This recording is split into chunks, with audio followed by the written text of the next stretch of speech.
This week's video is to answer that age-old question, guys. Should I pay rent for this property or should I buy this property? Which one should I choose? You see, Apple don't own their own music, Amazon don't own their own stocks, and at the same time, the richest people in the world have one thing in common: ownership of real estate. This week's video is gonna go for it all for you guys, and the best thing about it as well is that it just doesn't apply to property. It applies to pretty much anything else that can be rented out or bought. For example, a car or machine/equipment. The fundamentals are still the same, and I'm gonna make it simple for you guys in this video.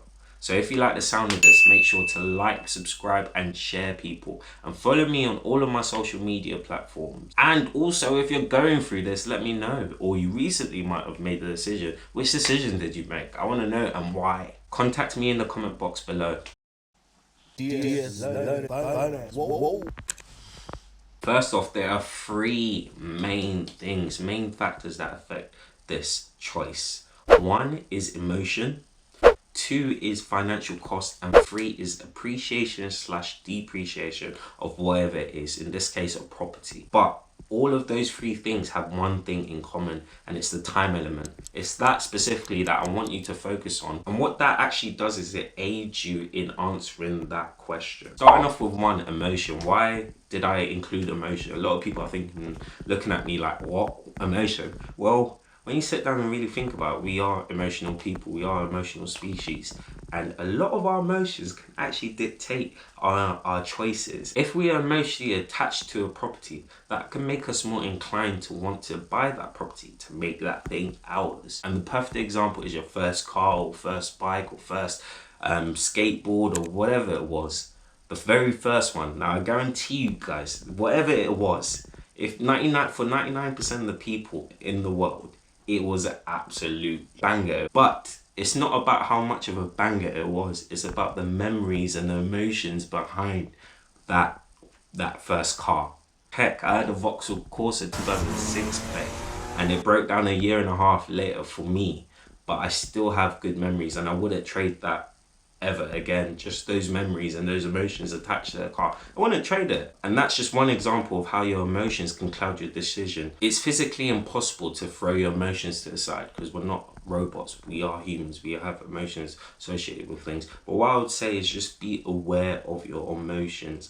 And also, it may not even be you that's emotionally attached to that property. It could be your partner or your child, someone that has a say on whether you should get that property or not. It could be that person that's emotionally attached as well, or instead.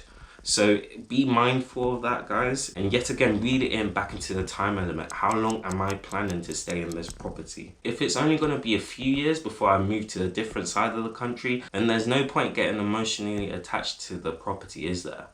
2, financial costs. What are they for either route?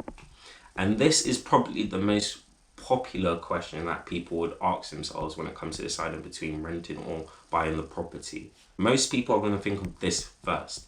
It's best off if I show you guys in a graph. On the x-axis we have time. So what happens as time goes along, and we also have cost. What is the cost, the financial implications behind this? Cool. See, when you buy a property the traditional way, which is via mortgage, which is pretty much majority of people that buy properties this way, this is what happens. You start off here, so thousands of pounds. It could be 20k, it could be 40k if you're in London. You're looking at those sort of ballpark figures. Well, even more, to be honest, probably like 60k in London. Those sort of ballpark figures. And the reason why you start off quite high is because you have to put money in for a deposit, you have to put money in for stamp duty. But what happens with the graph is that it's quite shallow. The graph is quite shallow for buying a property, so I'll call that B. But when you pay rent, it's a bit different, guys, because when you pay rent, you don't have that initial cost. Yes, you may have to lay a deposit or maybe a few months rent in advance, just to ensure that the landlord is willing to accept you as a tenant and you've got money, you're credible. you may start off there. So let's just say like £1,000, so 1k. But the curve is much steeper, guys, because you're paying inflated prices for staying at that property as opposed to if you own that property. And the reason why you know you're paying more above and beyond when you're renting is because the landlord needs to make a profit at the end of the month, otherwise he wouldn't rent out the property. Why would he do it in the first place? So think on top of what the landlord's got to pay. He's got to pay mortgage bills, he's got to actually pay utility bills, he's got to pay council tax, all of that stuff, and he's still making a profit on top of the rent that you pay him or her each and every month. That clearly shows that renting a property is always going to be more expensive in terms of frequent ongoing costs. It's always going to be more expensive than paying than buying the property and paying the mortgage and the bills that way. So therefore, it's only right that this curve, this rental curve, is going to be steeper.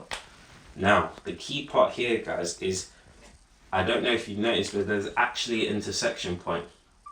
And what that intersection point tells you is it tells you the time upon which renting actually becomes more expensive than buying a property the traditional way. And that point is the point you need to know whether you're before or after, because that will actually help you in answering which one is the best financial route to take for your duration period of that property. My suggestion personally is for you guys to physically actually plot this graph for yourselves. In your current scenario, plot it, find out where this intersection point is, because you know if you're looking at staying in the property before it and leaving before it, then it might actually be better to rent off the property financially. But then if you're looking at staying after several years after this cutoff point, this specific time, call it T1, yeah, then you know actually buying it might be the better route to take. But this is just a very simplistic view on things. It could be much more complicated. Speaking as a fellow landlord myself, there are a lot of things that just pop out of nowhere, guys. Yeah, that you have to pay for basically and make sure that it's a suitable living environment for your tenants. For example, the roof could need fixing. For example, there could be flooding issues. Stuff like that are really costly, don't really happen frequently, but can literally wipe out your profits for the whole year. Stuff like that needs to be put into consideration. And what that therefore does is it actually shifts your T1 further back. And the way that I'll explain this by actually show you guys now. So instead of using this old B curve, I'll call that B1 now, and dash it. So B1 is still the same. What actually happens is, let's say for example the roof needs fixing. What happens here is that you would have to pay for an initial amount there. So let's say that's a few £1,000s on top to fix the roof.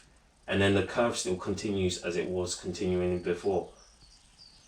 This is actually B2. I don't know if you guys notice, but now what happens to the intersection point is that it's no longer there. It's now here.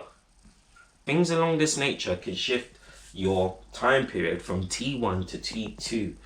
Also be wary of that as well. But yet again, guys, the answer lies in how long are you planning on staying in the property for. If you're going to be before T1 or even T2, then you know what to do. You know renting is the better route to take, is the cheaper route to take, I should say. But if you're going to be several years after T1 and T2, then actually buying the property may be the cheaper route to take. 3, appreciation of the property. Now this factor is probably the most undervalued factor, I would call it, but has potential to be the most valuable factor when you sit and really think about it. And the reason is, in the short term, in the very, very short term, this factor pretty much doesn't have any say on what you're doing. But as time goes on, this factor becomes a bigger and bigger and bigger part of your decision until it reaches a stage where literally you cannot ignore it. And this is because the real financial gain in property comes from capital appreciation, which is heavily related to time. You see, if a property has a 5% growth for 5 years, it can increase in value by 7.6%, guys. So you bought it for 100,000. If you're selling it or remortgaging, you're making 27.6k on top just from 5 years. And that's the real power of appreciation The reason why a lot of people tend to undervalue is because they don't really realize how powerful it is until they are forced to either sell or remortgage that property. And that's why a lot of people don't see it, because they think about the rental income, because that's actually what physically comes into their bank account each and every month. So they don't acknowledge the growth, but the growth is there nonetheless. But also note, guys, as well, with a car and with machine slash equipment that you might be renting as opposed to buying, or buying as opposed to renting, the appreciation is reverse, so it actually depreciates as time goes on, because as time and technology progresses, what you have previously begins to become old and therefore depreciate. And that's the end of my video, guys. When it comes to answering this question for property or for anything else, you have to establish a rough idea of how long you plan on owning that one thing, or renting it for the certain period. How long is that going to last for? And then you put that into those three factors that I mentioned. Are your emotional attachments going to affect your decision? If so, how do you combat that? What are the financial costs behind either route? And finally, does the thing in question appreciate slash depreciate in the near and distant future? Do the maths, guys. Plot the graph if you have to. The numbers don't lie. It's DS Learning Finance, your favorite YouTuber, financially educating you guys to freedom for the beginners by a former beginner every Sunday at 3 p.m. If you guys enjoyed this video and want to watch more content like this, then make sure to like, subscribe and share, and follow me on all of my social media platforms. Above all, have a good day, guys. You're watching DS Learning Finance. Whoa.